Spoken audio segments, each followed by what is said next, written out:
Yes, Varekai tells a story about the angel Icarus. He's known as the fallen angel. He loses his wings because he flew too close to the sun. Varekai tells the story of what happens after. So instead of like the Greek mythology, instead of landing in the sea and drowning, Icarus lands in this enchanted forest full of like creatures and like magical stuff that happens in this unknown world, you know. So he lands in this forest destroyed. He lost his wings. He can't walk anymore. And the story of Varekai tells how Icarus has to find his path of life, how to get up from the big fall that he had, how to find sense of life again. So in the process, he also falls in love. He meets all these crazy characters that help him to gain back the love that he lost as well.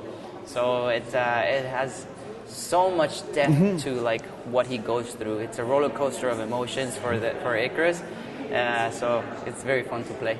For you, when you learned that you were going to play for the Cirque du Soleil, what it means to you? What does it mean to you? Since I was 14 years old, I saw my first Cirque du Soleil show, and I fell in love with the company. I come from a gymnastics background, and I've also done dance and musical theater. So all of it is the only company that I can involve all the aspects and all my disciplines of art into one production, which is so special about Cirque du Soleil. It's not only the best acrobatics that you get in the world, but it also involves artistic, and it involves emotion and live music.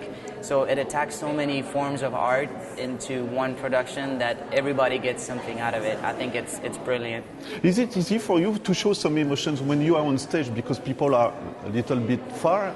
And for you, I saw you, the faces, things like that. It's very important too for the story. How do you prepare for that?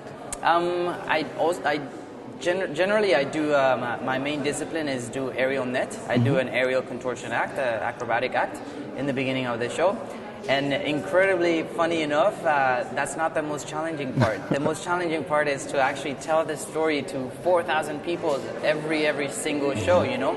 And it's on my hands, you know. It's one little emotion has to be read through thousands of people, so it's a process, and it's a very challenging like thing to do, because it's not only your face. People up there won't see your face, so it's more of a body like acting process. So it's very challenging, but it's fun.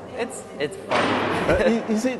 Are you nervous each time, or no? You are used to go on stage and play, or not? I do still get a little bit nervous sometimes. 9 out of 10 times, it's good nervous. It's adrenaline. I think I need a little bit of it. I'm the first act in the show, so once the show starts with the fall of Icarus. So once that happens, I kind of relax a little bit more, and I. Really? So you are relaxed once I touch the stage that first time, I'm like, I know what I'm doing. Relax. Is it a matter of trust between all the artists, because you are dancing, but there are acrobatic movements, things like that? So you must trust yourself every time, I guess, no? Yes, we're all very professional. We go through a very hard process of auditioning.